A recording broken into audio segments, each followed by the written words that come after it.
know, and is there a big picture to this?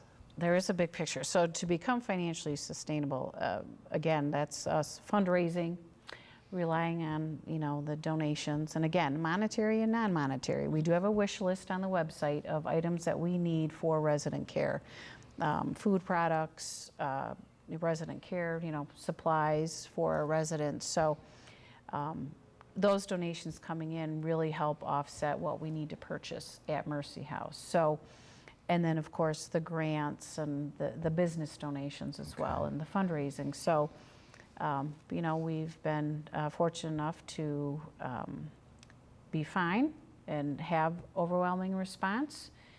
And so now we just need to keep on that path so that we can continue to become sustainable. Our goal is to become sustainable for many years to come, 50 years down the road. So that's a big goal. We're not there yet. So we definitely still need the help of the community. We'll get together back here in 50 years and see how we're doing. That sounds good. All right, Yeah. good. Yeah. Again, folks, I'm with Linda Cerra, the Executive Director of the Mercy House, and also Ann Lomonaco, who's the Volunteer Coordinator. And let me ask this.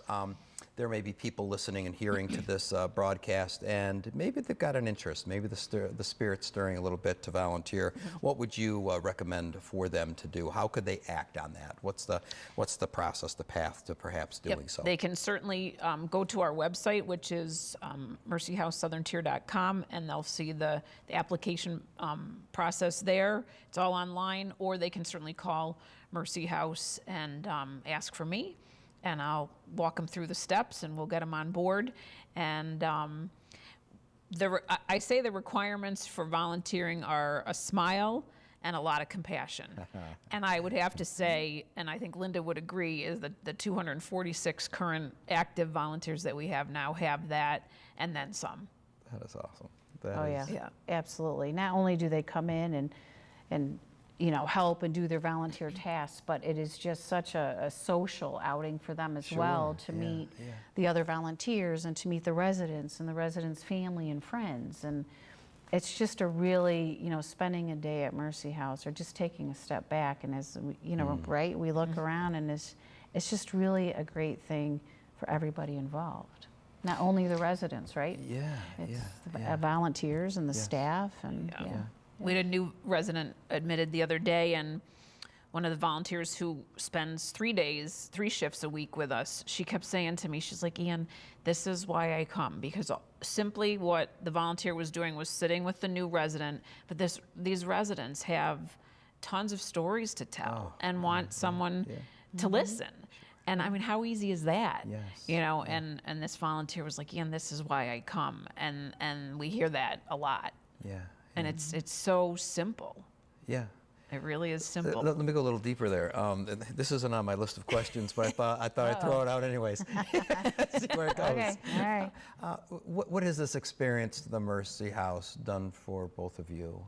How has it touched your spirit? How has it brought you to this point? Is there any specifics as to what this experience with these people, with this mission, with, I don't know, if you can take a moment and just paint that for me. Well, how has it affected you as a person? Is there any specifics that you could share on that? Sure. I firmly, growing up, my parents always taught me that it's not about, taking and receiving. It's about also giving back and being the difference in what you do, every day. So, you try to live that, right? You're young, you're going high school, college. Okay, Mom, right, yep. Life is good. So as we mature, right, you realize, wow, here's what I can do, and what can I offer to help get this project off the ground. And it's been very rewarding and fulfilling, and it's just great that we can make a difference in the community. And I see it every single day in our staff and Ann, the volunteers, the families, just the community in general. People we don't even know coming up and saying thank you. And so I like the feeling of just making a difference and giving back and helping those people that really need the help and they have nowhere else to turn. And for me, that's just being the difference is what it's all about. Awesome. Thank you. And what about yourself? How was this experience Yeah, it goes fashioned back you. to the, and I think I shared this with Linda, but it goes back to the day that I interviewed in June of last year. When I left Mercy House for the first time after the interview, as I walked outside, I thought, I wish there was a place like this for my dad. And there wasn't. And I thought, you know what, that's the calling, that's the spark, you know, for me. The other part of it too is that, you know, some of my friends were like, isn't it going to be depressing? And that just shocked me because Yes. for those of you listening and viewing, it's just so peaceful, and it's not depressing. I mean, someone I think on staff had said to me, once people realize that Mercy House is where they're going to live for the final days of their lives, they've accepted that, Sure. you know, and have embraced it.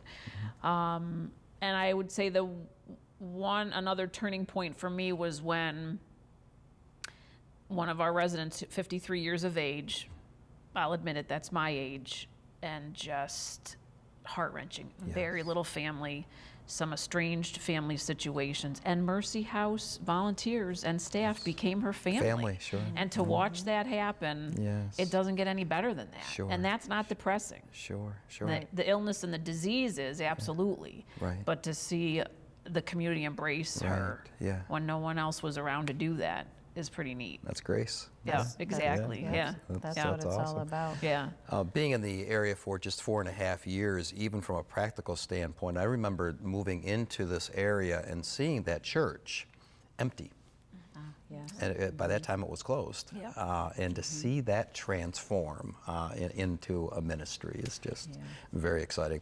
We only have about a minute or so left, but are there any can you give our viewers and listeners one last nugget of wisdom, anything that is left unsaid that you want to share with them in our remaining minute and a half that we have? Is there anything that you'd like to wrap up and put it in a little bow in a box to give to our listeners and viewers about the Mercy House? Oh gosh, well, first I think just a big thank you to the community for their support. And again, I know I say this all the time, but we cannot do this without you. So please, whether it's volunteering or donations or any ideas, or would love to hear from you, would love to have you. And also that Mercy House, one of the number one questions I get is, okay, well, is it for the elderly?